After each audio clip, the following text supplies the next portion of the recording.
이 새벽 함께 보실 말씀은 이사야 34장 1절에서 5절까지 말씀입니다. 이사야 34장 1절에서 5절까지 한 절씩 교독하시고 마지막 절은 합독하겠습니다. 열국이여 너희는 나와 들을지어다. 민족들이여 귀를 기울일지어다. 땅과 땅에 충만한 것 세계와 세계에서 나는 모든 것이요 들을지어다.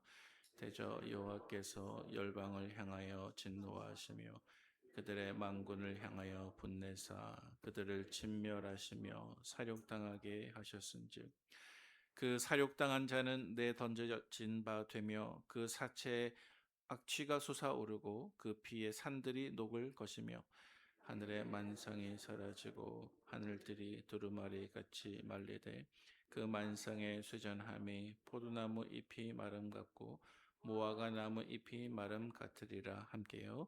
여호와의 칼이 하늘에서 족하게 마셨은즉 보라 이것이 에돔 위에 내리며 진멸하기로 한 백성 위에 내려 그를 심판할 것이라. 아멘. 네, 오늘은 이사야 34장 말씀을 함께 묵상합니다.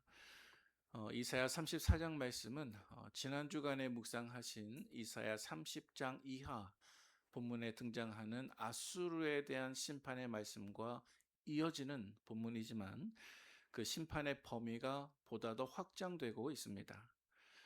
오늘 본문 속에서 심판의 대상은 아수르라고 하는 한 나라가 아니라 하나님께서 이 세상 모든 나라, 모든 열국을 심판하신다는 말씀을 강조하고 있습니다. 어쩌면 오늘 본문에 등장하는 주요한 메시지는 우리가 잘 알고 있는 요한계시록 말씀에 기록된 마지막 때에 있을 온 세상에 대한 최후 심판의 내용과도 일치합니다. 오늘 본문의 내용은 크게 두 가지입니다. 먼저 오늘 본문 2절부터 4절까지 말씀 속에는 이 세상 모든 나라들에 대한 심판이 임박했다는 것입니다. 그리고 우리가 읽은 5절 이하부터 오늘 본문 마지막 절인 17절까지의 말씀은 야곱의 형 에서의 후손들인 에돔 민족에게 일어날 하나님의 심판을 말씀합니다.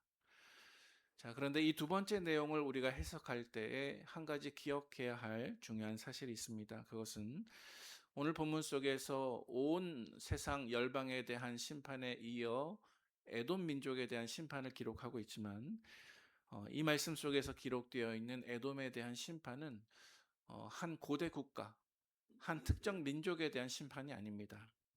오늘 본문 속에서 등장하고 있는 이 에돔이라고 하는 이름은 상징적인 이름으로 등장을 하고 있습니다. 그래서 이 에돔이라고 하는 이름은 하나님의 나라에 대항하는 혹은 하나님의 나라를 조롱하는 이 세상 마지막 때의 모든 악을 대표하는 대표격으로 사용이 되고 있습니다. 자, 먼저 1절 말씀 보도록 하겠습니다. 1절 말씀에 보니까 이사야 선지자는 이렇게 기록하고 있습니다. 열국이여 너희는 나와 들을지어다. 민족들이여 귀를 기울일지어다. 땅과 땅에 충만한 것 세계와 세계에서 나는 모든 것이요 들을지어다. 이것은 마치 신명기 말씀 속에서 이스라엘아 들으라. 우리 하나님 여호와는 오직 유일한 여호와이시니 너는 마음을 다하고 뜻을 다하고 힘을 다하여 내 하나님 여호와를 사랑하라. 라는 말씀과 유사한 구조를 가지고 있습니다. 선지자 이사야는 온 세상 열국을 향해서 들으라, 들을지어다, 들으라 라고 말씀합니다. 그런데 여러분 이것은 마치 요한계시록 말씀 속에서 누구든지 귀 있는 자는 들을지어다. 성령이 하시는 교회에게 하시는 말씀을 들을지어다 라는 말씀과도 매우 유사하게 들리고 있습니다. 이것은 메시아이신 예수 그리스도께서 이 세상에 다시 오실 때에 온 세상 천하 만국에 대한 심판이 반드시 일어나게 된다는 사실을 강조하는 말씀입니다. 우리 그 다음 이어지는 4절 말씀을 보도록 하겠습니다. 특별히 4절 상반절 말씀에 이렇게 기록하고 있습니다. 하늘의 만상이 사라지고 하늘들이 두루마리 같이 말리되 그 만상에 쇠잔함이라는 구절이 있습니다. 여러분 여기서 만상이라고 하는 단어의 뜻이 무엇인가요? 그것은 하늘의 별들을 뜻하는 것입니다. 저 하늘에 빛나는 영원한 질서와 같은 별들도 하나님의 심판이 임하게 되면 마치 다 읽은 두루마리 책을 말아버리는 것 같이 말리게 될 것이고, 마치 시든 포도나무 잎처럼, 마치 시든 무화과나무 잎처럼 빛을 잃고 떨어지게 될 것이라고 말씀합니다. 여러분 이것은 대심판을 의미하는 것입니다. 그리고 이 말씀의 내용은 요한계시록에 기록된 말씀과 또 우리 주님의 말씀과도 정확하게 일치합니다. 예를 들어서 요한계시록 6장 12절 이하 말씀에 이렇게 기록하고 있습니다. 제가 봉독하겠습니다. 내가 보니 여섯째 인을 떼실 때에 달은 온통 피같이 되며 하늘의 별들이 무화과 나무가 태풍에 흔들려 설익은 열매가 떨어지는 것 같이 땅에 떨어지며, 또 예수님께서는 이렇게 말씀하십니다. 마태복음 24장 말씀 제가 봉독합니다. 그날 환난 후에 즉시 해가 어두워지며 달이 빛을 내지 아니하며 별들이 하늘에서 떨어지며 하늘의 권능들이 흔들리리라. 여러분 마지막 환난 때에 인류에게 일어날 대심판에 대한 이와 같은 말씀은 우리가 오늘 살펴보는 것처럼 구약의 말씀도 신약의 말씀도 우리 주님의 말씀도 정확하게 일치가 되는 것입니다. 그 다음에 이어지는 5절 말씀 보도록 하겠습니다. 우리 5절 말씀 같이 읽겠습니다. 시작.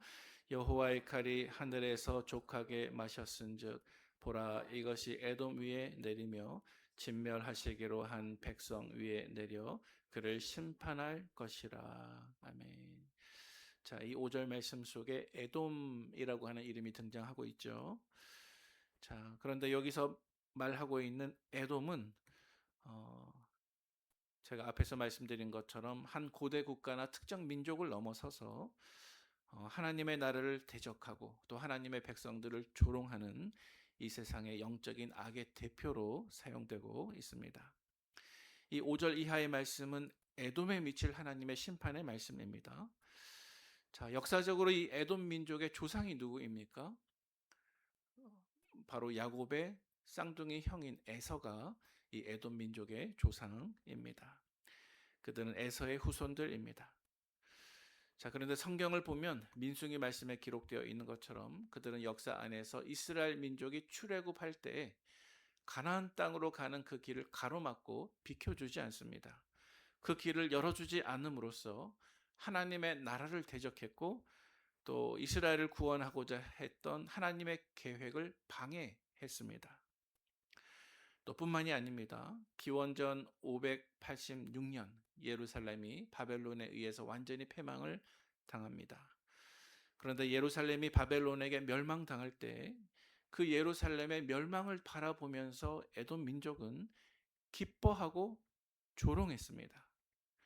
자, 그래서 서선지자 가운데 오바댜 선지자가 그들의 죄를 이렇게 기록하고 있습니다. 오바댜 1장 12절 말씀 제가 봉독합니다. 네가 형제의 날, 곧 그 재앙의 날에 방관할 것이 아니며 유다 자손이 패망하는 날에 기뻐할 것이 아니며 그 고난의 날에 내가 입을 크게 벌릴 것이 아니며, 오바댜 선지자가 에돔 민족의 죄악을 지적하는 장면입니다. 또 어느 시편 기자도 그들의 죄를 기억하면서 하나님께 다음과 같이 탄원하며 기도하는 모습이 있습니다. 시편 137편 7절 말씀 우리 같이 한번 읽어보겠습니다. 시작. 여호와여 예루살렘이 멸망하던 날을 기억하시고 에돔 자손을 치소서. 그들의 말이 헐어버리라 헐어버리라 그 기초까지 헐어버리라 하였나이다. 자, 방금 읽은 말씀 하반절 말씀에 헐어버리라 헐어버리라 그 기초까지 헐어버리라, 이 말은 예루살렘이 패망당하고 멸망당할 때 형제 국가인 에돔 민족이 예루살렘의 멸망을 바라보면서 했던 조롱의 말이 기록되어 있는 것입니다. 그들은 이스라엘과 형제 관계였습니다. 그러나 하나님의 자녀들 또 형제들의 심판을 바라보면서 안타까워하지 않고 조롱했던 그들을 이제 하나님께서 오히려 심판하실 것입니다. 그리고 역사적으로 에돔 민족에 대한 이러한 하나님의 심판은 어쩌면 가장 궁극적으로 하나님께서 그들의 조상이었던 에서와 야곱의 운명에 관해서 말씀하신 다음과 같은 창세기 말씀에 대한 궁극적인 성취였을 것입니다. 창세기 25장 23절 말씀 우리 다 같이 마지막으로 봉독하겠습니다. 시작. 여호와께서 그에게 이르시되 두 국민이 내 태중에 있구나. 두 민족이 내 복중에서부터 나누이리라. 이 족속이 저 족속보다 강하겠고 큰 자가 어린 자를 섬기리라 하셨더라. 아멘. 이제 말씀을 정리하도록 하겠습니다. 여러분, 오늘 묵상한 말씀을 통해서 우리가 살펴보았듯이 창세기에 기록된 하나님의 말씀이 요한계시록에서 이루어지는 이 모습을 보면서 우리는 하나님의 신실하심을 느낄 수가 있습니다. 여러분, 하나님은 성실하신 하나님이십니다. 하나님은 신실하신 분이십니다. 하나님의 말씀은 반드시 이루어지는 것입니다. 또 오늘 본문 속에 기록되어 있는 이 세상 마지막 때에 대한 심판을 우리가 묵상해 볼 때 여러분, 그 두려운 심판의 가장 궁극적인 원인이 무엇일까요? 하나님이 온 세상을 심판하셔야 되는 그 궁극적인 원인이 무엇이냐는 말씀입니다. 그 원인은 바로 우리의 죄입니다. 내가 짓는 죄 뒤에는 하나님의 심판이 반드시 이어지는 것입니다. 따라서 그 심판의 절대성 앞에서 귀 있는 자는 들을지어다. 성령님께서 하시는 말씀을 들을지어다. 오늘도 우리에게 다가오셔서 말씀하시는 그 성령님의 인도하심을 따라서 죄의 길이 아니라 정결하고 의로운 길로 걸어가는 오늘 한 날이 되시기를 주님의 이름으로 축복을 드립니다. 함께 기도하겠습니다.